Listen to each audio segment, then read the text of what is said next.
You have the floor. Thank you, Peter. Thank you to all of you for following this press conference. After the third meeting of the Foreign Affairs Ministers in a week, on this very much difficult week, we had again with us Foreign Affairs Minister of Ukraine, Dmytro Kuleba, who joined us in offering a strong, moving account of what's happening on the ground and the behavior of the Russian troops, and also about the heroic resistance of the Ukrainian forces, which can be certainly called as freedom fighters for Ukraine. Kuleba joined us via VTC from Ukraine, where he is busy defending his country, and despite his high spirit, he certainly drew a dire picture of the situation in the ground. Civilian targets has been hit, putting innocent people at risk of their lives. I am underlining this as we need to grasp the gravity of the situation. I will never insist enough on the gravity of the situation. An independent country, without doing nothing to deserve it, has been invaded with strong military capacities by another one who has a nuclear bomb and threatens to use it against anyone who dare to intervene on this invasion. As you know, in a sign of immediate support for Ukraine, we have adopted a sanctions package which was agreed last night by the leaders of the member states. You know that the European Council provides political guidance in order for the Council of the Foreign Affairs Ministers of the European States approve formally and put that into actions. We have listed today President Putin and Foreign Minister Lavrov. This is the final outcome of the discussion, which was not finished yesterday at the European Council and has been decided today by the ambassadors and the ministers on the intense discussion that we have been taking place during this morning. So President Putin and Foreign Minister Lavrov are in the list of sanctioned people, together with the remaining members of the Duma who are supporting this aggression, and also with relevant members of the Russian Security Council. You know very well that this is an important step. Let me flag that the only leaders in the world who are sanctioned by the European Union are Assad from Syria, Lukashenko from Belarus, and now Putin from Russia. We will also target those in Belarus who collaborate with the Russian military aggression against Ukraine, and we will not stop there. We have also adopted a proposal to target all, I mean all, those who are significantly providing economic support, all who are having a significant economic role in supporting the regime. You know that we have adopted today is imposing restrictions on financial, trade, energy sector and visa policy. Allow me to go a little bit more in detail, although I know that everybody knows it because it has been communicated thoroughly and with a lot of detail. First, we are cutting Russian access to the most important capital markets, prohibiting the listing and provision of services in relation to shares of Russian state-owned entities on EU training venues, and so significantly limiting the flows of capital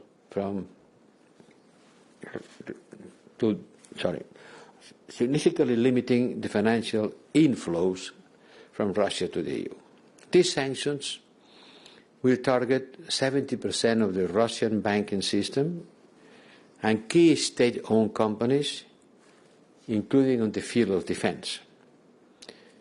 They will increase Russia's borrowing cost. Increasing costs, financial costs, means increasing inflation and gradually eroding Russian industrial base and attracting less foreign direct investment. I want to stress that we are not targeting Russian people. Many of them spoke against the senseless war, and I want to salute their courage, the courage of the people that in 58 Russian cities have been demonstrating against the war. And we certainly make the difference between Kremlin and Russia. Putin is not the Russian people. We also agreed to intensify our diplomatic efforts to ensure the widest possible international condemnation of Russia. We need to hold Russia accountable internationally. This requires a diplomatic effort to explain to everybody what's going on, what Russia has been doing, and why we ask for the Russian condemnation at the United Nations. We already summoned Russian ambassadors to the European Union and in member states, and all our delegations and embassies has been instructed in order to work actively to explain to partner countries the danger of Putin's aggressive behavior. It's not just a problem of Ukraine, it's not just a problem of the European Union, it's a problem of the international community. And Russia needs to see that this is going to be isolated from the international community. We are mobilizing support for the vote in the United Nations Security Council this evening. We know that Russia will veto this proposal, but then it will go to the General Assembly. And there we will have the temperature, we'll see how many people support this condemnation of the aggressive attitude of Russia. To prepare this process, I've been spoken with the foreign ministers of China, India and others to explain them that it is not about Ukraine, it is about the respect for international rules and United Nations Charter. Putin launched a war against a neighbor during an emergency session of the United Nations Security Council in Ukraine. It shows the respect that Russia has for these institutions. And now they are attacking verbally. Even Secretary General, the United Nations Secretary General, is being attacked by Russia for speaking up in favor of peace and respect of international rules. This is about the United Nations. Follow on the next days the result of the vote, both at the Security Council this evening and in the General Assembly later. But apart from the United Nations, we are seeing the first reactions. The first one, I welcome very much that the Council of Europe, the Council of Ministers, adopted the decision to suspend Russian rights of representation in the organization. And all EU 27 member states supported this unanimously. Let me say one thing about that. This does not entail Russian expulsion from the organization. It is in the interest of the Russian citizens to keep benefiting from the protection granted by the European Convention of Human Rights. Then Russia has also been excluded from the Eurovision Song Contest.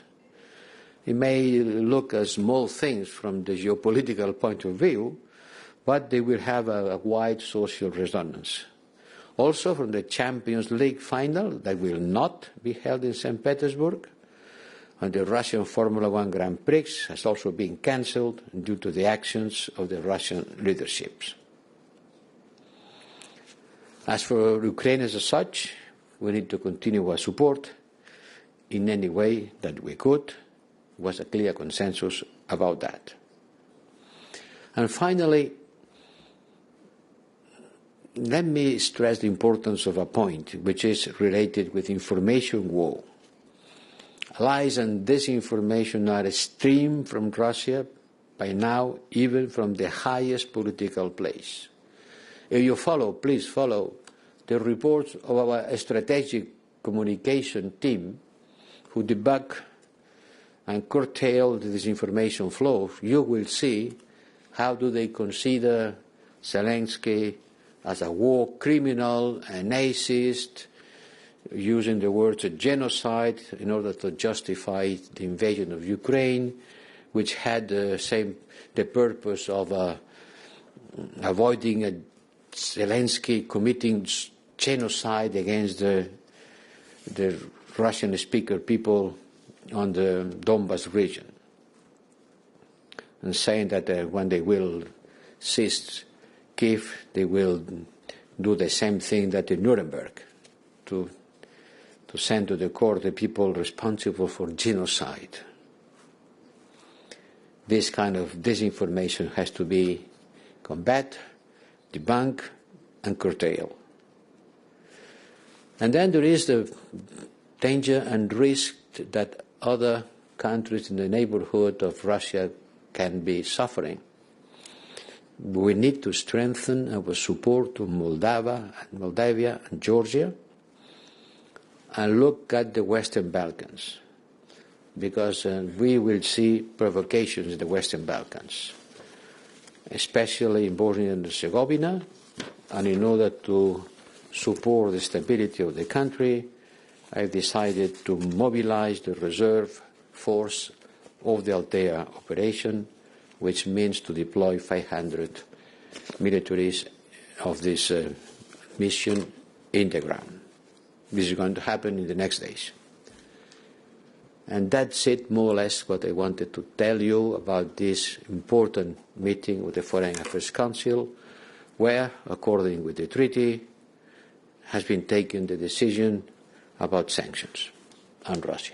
Thank you very much, High Representative. Colleagues, I only complete that the work of our experts fighting disinformation is published regularly on the website eu-disinfo.eu. So we take the questions first from the room. Please use the microphone. Thank you very much. Marco Bresolin from La Stampa, on your left. Do you know what kind of assets do Mr. Putin and Mr. Lavrov have in Europe? I mean, is this only a symbolic measure, or there are also some concrete effects of your decision? And if I may, a second quick question. You are talking about a third package of sanctions. It was mentioned by President Michel and several ministers. But the second package was adopted and discussed last night by the leaders. Does it mean that you don't consider it strong enough if you feel the need of a third package?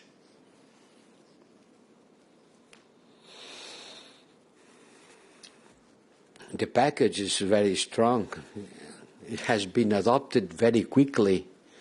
You have never seen the European Union acting so quickly. It's not a matter of weeks or months. In 2 days, in 24 hours.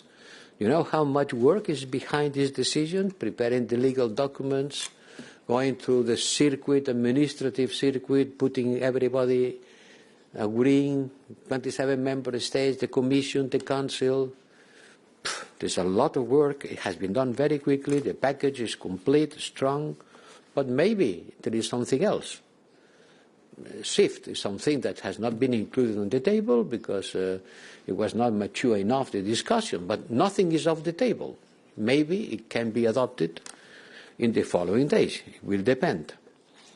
And we are exploring all possibilities, and they will be adopted depending on the Russian behavior and depending also on the possibility of taking more restrictive measures. But the possibility of taking more should not weaken the importance of what we have done.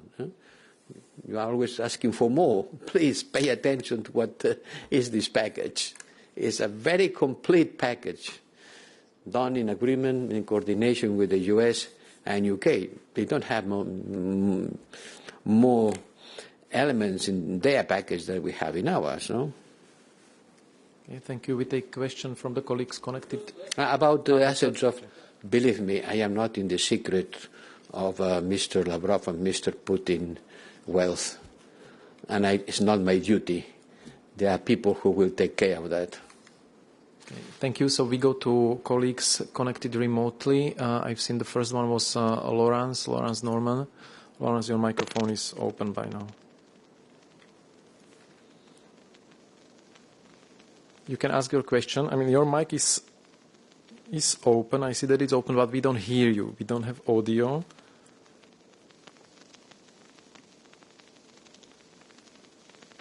But there is a signal that the microphone is open on our side. Maybe if colleagues could check. No? Okay, so let's go for another question from the room. Philippe Ragnier, s'il vous plaît.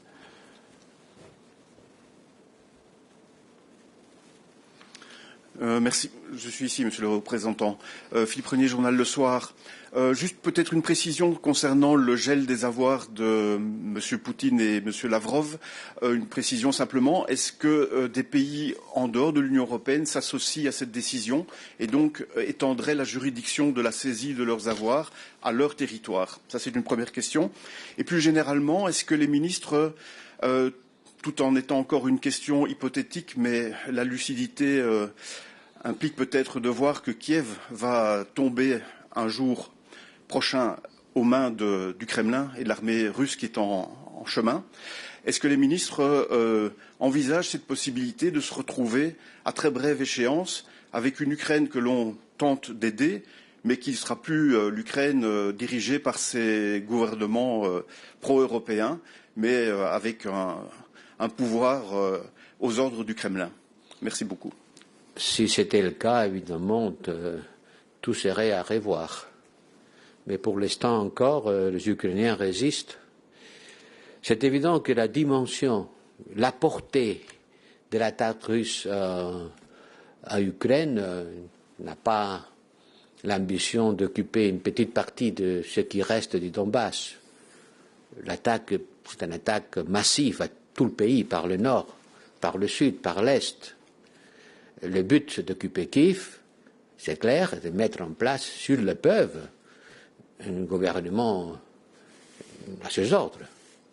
Si ça c'était le cas, évidemment, on serait dans un autre monde et tout ce qu'on essaye de faire maintenant pour aider le gouvernement ukrainien, ça n'aurait pas de sens. Mais on n'est pas encore là, on n'est pas là. Le ministre Kuleba nous a expliqué la volonté de résistance du peuple et de l'armée ukrainienne. Et ce ne serait pas moi qui va spéculer sur des événements qui ne se sont pas encore produits et que j'espère qu'ils ne se produiront pas. Et c'est pour ça qu'on essaie, à travers les sanctions, de faire pression sur la Russie, tout en sachant que, comme tout le monde le sait, ces sanctions n'ont pas un effet immédiat.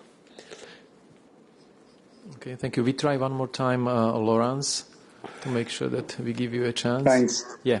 Thank you. Can you hear me? Yes, we can. Great, thank you. Sorry about that. Hi, Rep. 2 questions. Will there definitely be a third package of sanctions? And if so, what will be the trigger? What would be the trigger for a third package? And secondly, are there oligarchs on the list of sanctions that has been approved today? And if so, how many? Thank you.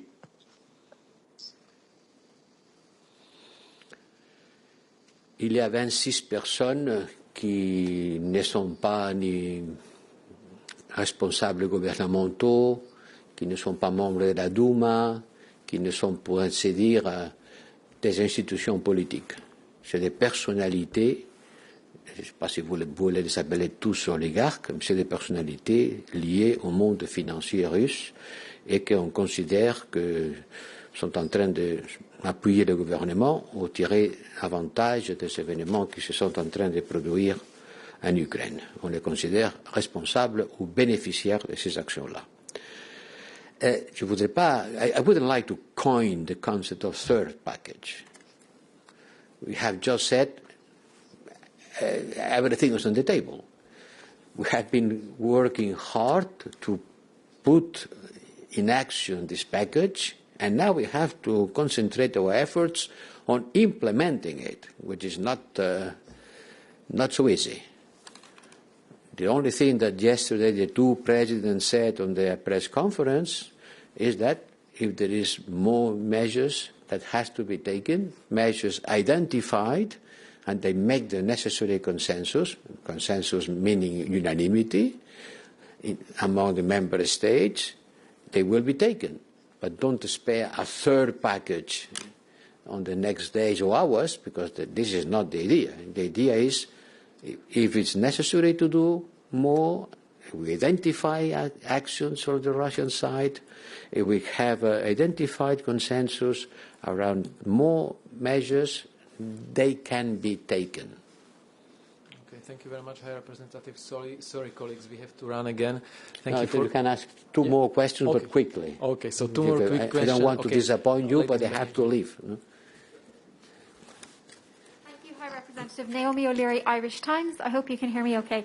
Could I have your thoughts, please, on the statement by Foreign Ministry spokeswoman of Russia about two EU member states, Finland and Sweden? She said that were they to try to join NATO, they would face political and military consequences. What are your thoughts about a statement like this about two EU member states? Thank you.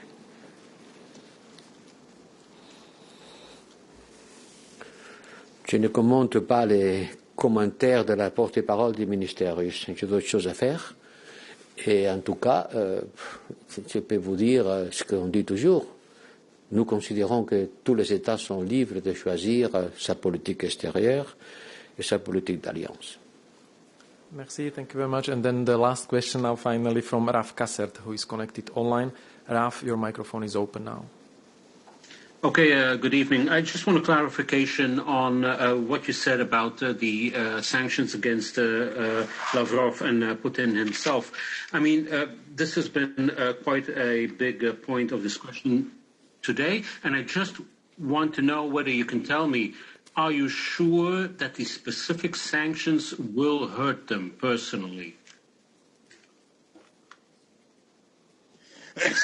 Comme à tout le monde, ces sanctions-là sont les mêmes qu'on applique au reste des sanctionnés, c'est-à-dire le gel de ses avoirs. Et puis, il y a tout un travail à faire par les moyens techniques dont nous disposons pour identifier ces avoirs et les geler, s'il y en a. Évidemment, s'ils n'ont pas d'avoirs, ils ne seront pas gelés. Mais c'est exactement le même traitement que beaucoup de gens dont les avoirs sont gelés, et croyez-moi. Si vous avez des importants avoirs et tout d'un coup vous ne pouvez pas en disposer, évidemment ça vous nuit. Mais je ne suis pas en mesure de dire, parce que je ne sais pas, quel est l'important de savoir que chacun des sanctionnés ont en Europe. Merci. C'était les deux dernières questions en cours, donc on doit terminer. Merci beaucoup. De plus, non, écoute. You want more? Okay, let's go. Okay, so let's go here. We're going to stay the whole day here, no? James Freeney from the Daily Mail. I think you might have decided otherwise if you knew it was from me. I want to know if the EU is seemingly unable to avert a bloody conflict on its own doorstep, is it still a peace project? Thank you.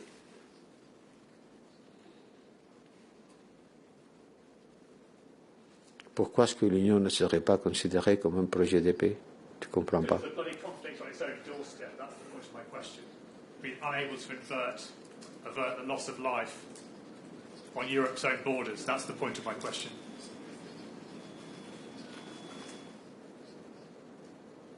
L'Union européenne est un projet de paix. Elle est fondée sur la paix. Sur la paix entre les États membres qui se sont battus pendant des siècles, que grâce à l'Union, on a amené la paix en Europe. Et ce que nous faisons dans le monde, c'est appuyer la paix. Nous sommes le contraire de la guerre. Nous sommes le contraire de chercher des solutions aux problèmes interétatiques à travers de la violence. I'm saying what the European Union is. Okay, thank you. So you want to take still more questions? We have time, or we have to run? Okay, so one last question, Angela, please. Thank you. Two quick questions. If you can tell us more of your conversation with the Indian and Chinese ministers, if they gave reassurances on what they will do in the United Nations Security Council. And then if you can tell us about the SWIFT discussion, are you reconsidering the idea of kicking Russia out of the SWIFT system? You and the ministers, I mean, what's the level of the discussion around this option? Thanks. Cette question a été considérée, pour l'instant, ça n'a pas fait l'unanimité nécessaire. Donc, elle n'est pas dans les paquets, mais elle n'est pas en dehors de la table. C'est une possibilité à garder pour de futures considérations. Et oui, mes conversations avec les ministres, je ne vais pas dévoiler mes conversations avec les ministres chinois ou indiens, c'est évident que ils ont porté sur les débats aux Nations Unies, les raisons pour lesquelles nous, les Européens, nous avons tablé à travers la France cette proposition, leur expliquer la raison, discuter qu'est-ce qu'il se passe en Ukraine, analyser les raisons des uns et des autres, en particulier les nôtres, sur cette problématique-là. Mais je ne vais pas dévoiler quelle est sa position, c'est à vous de leur demander. Donc, avec ça, on va terminer. Merci beaucoup. Thank you very much, everyone, for coming. Thank you to the interpreters for staying so late. And try to have a good weekend if possible.